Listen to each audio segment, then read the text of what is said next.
Ahora, en el 1917, el zar Nicolás II se vio forzado a abdicar a su poder a favor de su hermano, para que su hermano entrara. Pero a fin de cuentas, ni el segundo ni el primero pudieron prevalecer, porque la revolución los fue forzando y obligando a abdicar.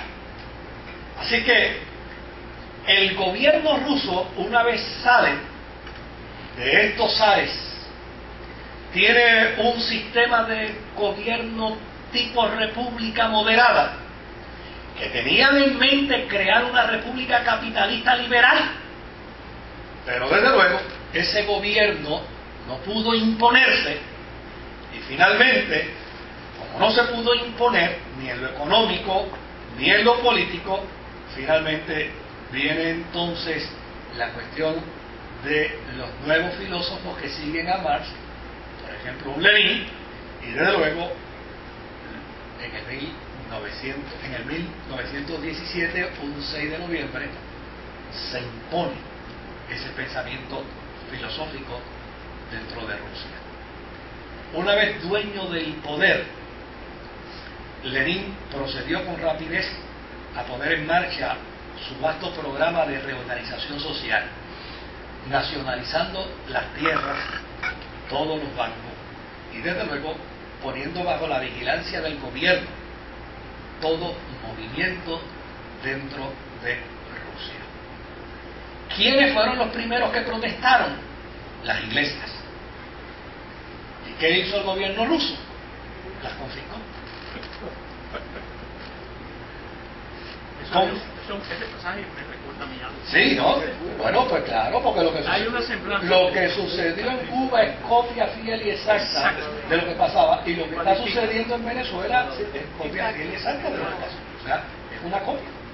Entonces, claro, la iglesia rusa sufre la misma experiencia, porque a pesar de que se les dio, claro, por ser ruso, la iglesia se les dio unas oportunidades, pero todas las iglesias que estaban en Rusia inglesa y todas las iglesias que estaban en Rusia alemana, se les quitaron las propiedades, váyanse de aquí, que ustedes no tienen nada. Eso lo perdieron todo. Ahora, claro, como el gobierno ruso lo que tenía en sí misma era más bien conceptos filosóficos, ¿no? No tenía una industria, no tenía un armamento bélico fuerte, pues de la Primera Guerra Mundial el gobierno ruso se retiró. Pero al retirarse se dio en cuenta entonces la guerra civil de Rusia. Y esa guerra civil, desde luego, como era una guerra civil entre los zares y el comunismo, desde luego las iglesias preferían apoyar a los zares, porque el comunismo le iba a cortar la cabeza a la iglesia. Así es que cuando terminó la guerra y Rusia se hizo comunista, llana y sencillamente el gobierno vio a la iglesia como su enemigo mortal. Así que ese concepto de que la iglesia es el opio de los pueblos es el resultado precisamente de un sistema filosófico de gobierno que entendía que la iglesia obstaculizó el comunismo en su país y iba a obstaculizar cualquier cosa que un país quisiera establecer. Ese pensamiento, pastor, es de Marx. Sí, es de Marx. Inclusive dijo de Marx. Las religiones son el opio de los pueblos. Sí. Las religiones, o sea que incluyó todas. Sí, no, pues claro. Es que en Rusia había religiones de todas clases. Lo que pasa es que era más conveniente a las religiones apoyar a los zares que apoyar la revolución, porque la revolución era a ver con qué vienen. Por lo menos los zares ya sabemos lo que dan, y desde luego si no por el otro lado, si la iglesia no apoyó al comunismo, no podemos pensar que cuando el comunismo triunfara le iba a dar oportunidad a la iglesia. Así que esa es una realidad. Ahora, ¿qué hacía Estados Unidos mientras Rusia estaba en su crisis? Estados Unidos, una vez termina ese proceso de la Primera Guerra Mundial, descubre que ellos tienen un conflicto dentro. ¿Y cuál es el conflicto que ellos tienen dentro? El problema del alcoholismo y el derecho de las mujeres, sobre todo a votar, que estaba vedado. Tenía un tercer problema, el racismo, pero con ese no bregaron. Con ese lo dejaron ahí, ese se resolvió a la fuerza más tarde. Pero ya para el 1919 se establece la veda de la prohibición de las bebidas alcohólicas, y se establece en el año 1920, el derecho a la mujer a votar. ¿Qué hace Estados Unidos? Entonces Estados Unidos dice, mira, allá ellos, que cada país regue con lo suyo, que cada país, vamos nosotros a dedicarnos a lo nuestro acá. Así que para Estados Unidos el siglo XIX siguió siendo, y el principio del siglo XX siguió siendo una década de prosperidad económica hasta el 30.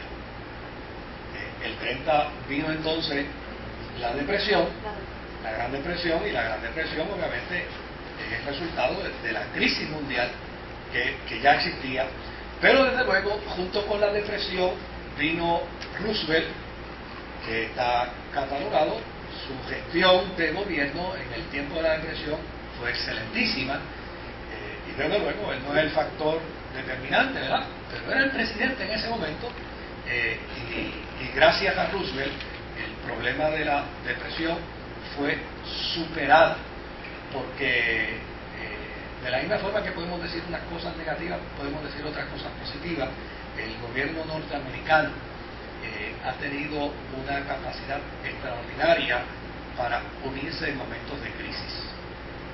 O sea, en Estados Unidos hay dos partidos, fantástico, pero cuando llegó el 11 aquel trágico de septiembre, ¿verdad?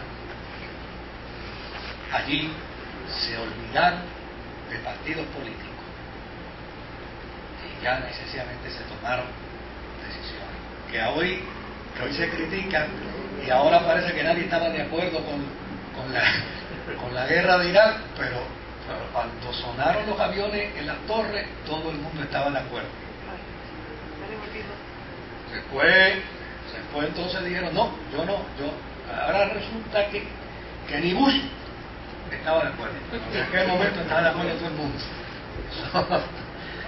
Pero esa es una virtud que ha tenido la nación norteamericana, que en momentos de crisis ellos cierran filas como nación y se olvidan del partidismo.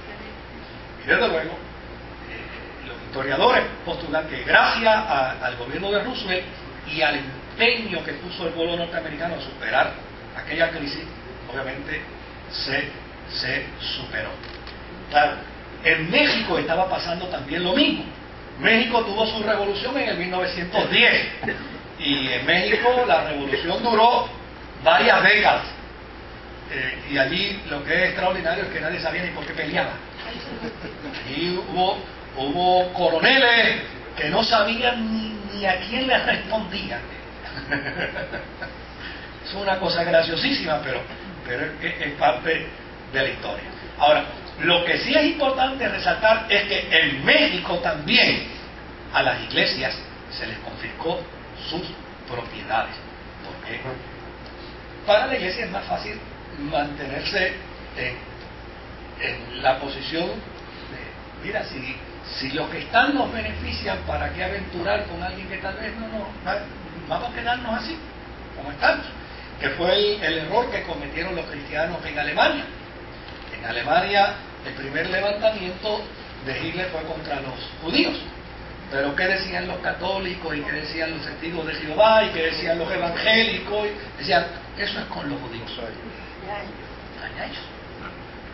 Y después el otro paso fue contra los testigos de Jehová. Eso es con los testigos de Jehová, eso no es contra nosotros. Y después fue entonces con los católicos. Eso es con los católicos, o no con los evangélicos. Con nosotros, fue primero con los evangélicos, pero con nosotros. Después resultó ser que era con todo el mundo. Que era con todo el mundo.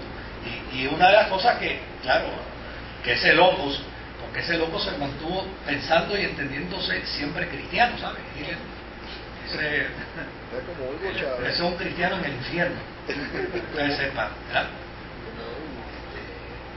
Siempre se entendió y se creyó cristiano. Pero las iglesias también vivieron su crisis. Ahora, ¿qué pasó después de ese proceso? La Primera Guerra Mundial, el fenómeno de la crisis que se dio entonces en Rusia. Lo próximo que sucedió fue el fascismo, que muchas veces usted lo escucha por ahí, cuando ese tipo es un fascista. Bueno, el fascismo comienza en Italia con un señor llamado Benito Mussolini. Este pensamiento fascista explotaba el orgullo nacional para glorificar la guerra y para tornar todo un país a una maquinaria bélica bajo un régimen totalitario. Fíjense, porque el problema no es que usted tenga cuchillos en la casa. ¿Quién no tiene cuchillos en su casa? ¿Verdad? El problema es el uso que le vamos a dar al cuchillo. O sea, a veces hay gente que dice, ay, pero que un creyente con un arma en su casa. No, el problema no es un arma. El problema es el uso que le vaya a dar al arma. No, que si fulano de tal, que si tiene... No. El problema es el uso que se le va a dar. Entonces, la revolución industrial no era mala. El problema fue el uso que se le dio a la revolución industrial. O sea, el que se desarrollara la ciencia, la química, no era mala. ¿Qué hicimos con los principios de la química? Y con los principios de la ingeniería. O sea, ahí es donde estaba el grave problema. Benito Mussolini fue el primero que estableció y dijo, mire, los pueblos y las naciones necesitan explotar su orgullo nacional. ¿Sabe para qué? Para glorificar la guerra, para fortalecernos militarmente, para hacerles saber que de la única manera que a mí me respetan es cuando yo tengo una batería de un ejército poderoso y tengo una bomba aquí, tengo otra bomba allá y tengo otra bomba por allá ¿y quién me toca a mí? Eso obviamente lo desarrolla Mussolini bajo un régimen totalitario. Soy yo el que decido en mi país. Por lo tanto, si yo decido en mi país, que cada cual decida en el suyo. Y desde luego, Mussolini llegó a vender muy bien ese concepto del fascismo, que a Rusia le molestaba muchísimo porque Rusia no había escollado todavía con su comunismo cuando aparece la filosofía de Mussolini y desde luego una de las grandes acusaciones que hacen los comunistas contra cualquiera que no, fíjense que la democracia, cualquiera que esté en contra de ella le llaman comunista, pero los comunistas a cualquiera que esté en contra de ellos le llaman fascista. ¿Se da cuenta del juego? O usando. ¿Ah? Bueno, sí, pero eso es posterior, eso es más moderno. Ahora, ese movimiento, esa filosofía de Mussolini, pronto empezó también a copiarse en algunos países. Y de hecho, Alemania, con Don Hitler, aprendió mejor que Mussolini su filosofía y fue el que para el 1933, cuando sube al poder, obviamente eclipsa el movimiento de Mussolini, porque a la larga el mayor fascista, el mayor hombre que tiene un régimen totalitario en Alemania y en los países que logró conquistar es Hitler, y cuando se le pregunta hasta dónde quiere llegar, él dice al universo. O sea,